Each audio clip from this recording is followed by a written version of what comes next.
সম্প্রতি সরকারি চাকরিতে কোটা সংস্কারের দাবিতে শিক্ষার্থীদের আন্দোলন ঘিরে ঢাকাসহ সারা দেশে ব্যাপক সহিংস পরিস্থিতি তৈরি হয়। বিভিন্ন স্থানে সংঘর্ষে শিক্ষার্থীসহ অনেকে গুলিবিদ্ধ হন। আন্দোলন ঘিরে সংঘর্ষে ঝরে গেছে বহু প্রাণ। এ নিয়ে জাতিসংঘ থেকে শুরু করে বিশ্বের বিভিন্ন প্রভাবশালী দেশ উদ্বেগ জানিয়েছে। দেশজুড়েও চলছে তুমুল আলোচনা, তবে ভিন্ন কথা বলছে সরকার।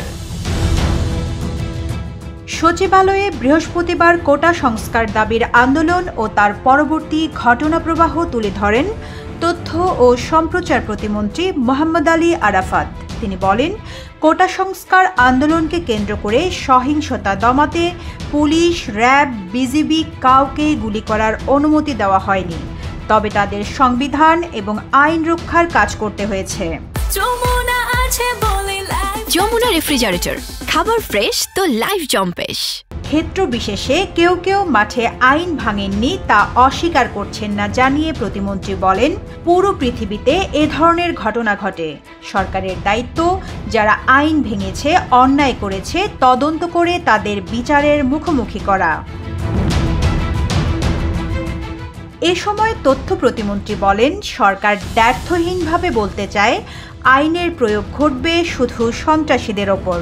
সুনির্দিষ্ট প্রমাণ সাপেক্ষে ফৌজদারি অপরাধের সঙ্গে যাদের সম্পৃক্ততা পাওয়া যাবে তাদের গ্রেপ্তার করা হবে। কোনো সাধারণ শিক্ষার্থী কোনোভাবে যেন হয়রানির শিকার না হন, এটি তারা বলেছেন। আইনের প্রয়োগ ঘটবে শুধু সন্ত্রাসীদের ওপরে, নিরপরাধ শিক্ষার্থীদের ওপর নয়। প্রতিমন্ত্রী মোহাম্মদ আলী আরাফাত বলেন, কোটা আন্দোলনকে ঘিরে বিগত দিনগুলোতে যে হতাহতের ঘটনা ঘটেছে, এই বিষয়গুলো সরকারের জন্য, দেশের মানুষের জন্য, বিশেষ করে যারা ক্ষতিগ্রস্ত পরিবার, সবার জন্য খুবই দুর্ভাগ্যজনক এবং খুবই দুঃখের। সরকারের পক্ষ থেকে প্রধানমন্ত্রী নিজেও বহুবার গভীরভাবে দুঃখ প্রকাশ করেছেন, প্রতিটি হতাহতের ঘটনায় নিন্দা জানিয়েছেন।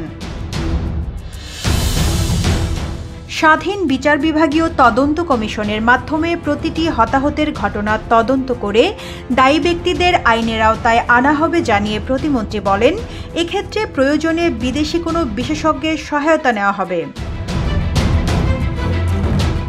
শিক্ষার্থীদের আন্দোলনের মধ্যে তৃতীয় পক্ষ ঢুকে অন্য উদ্দেশ্য চরিতার্থ করার জন্য ভয়াবহ ধ্বংসযজ্ঞ চালিয়েছে বলে মন্তব্য করেন তথ্য প্রতিমন্ত্রী। তিনি বলেন, চোখের সামনে সব প্রমাণ আছে। তারা শিক্ষার্থীদের ঢাল হিসেবে ব্যবহার করেছে, শিক্ষার্থীদের আবেগ অনুভূতিকে অপব্যবহার করে দেশের ক্ষতি করেছে। সন্ত্রাসীদের আইনের আওতায় আনা হবে বলেও হুঁশিয়ার করেন তথ্য ও সম্প্রচার প্রতিমন্ত্রী। রিজওয়ানা রিন্তি, ইত্তেফাক।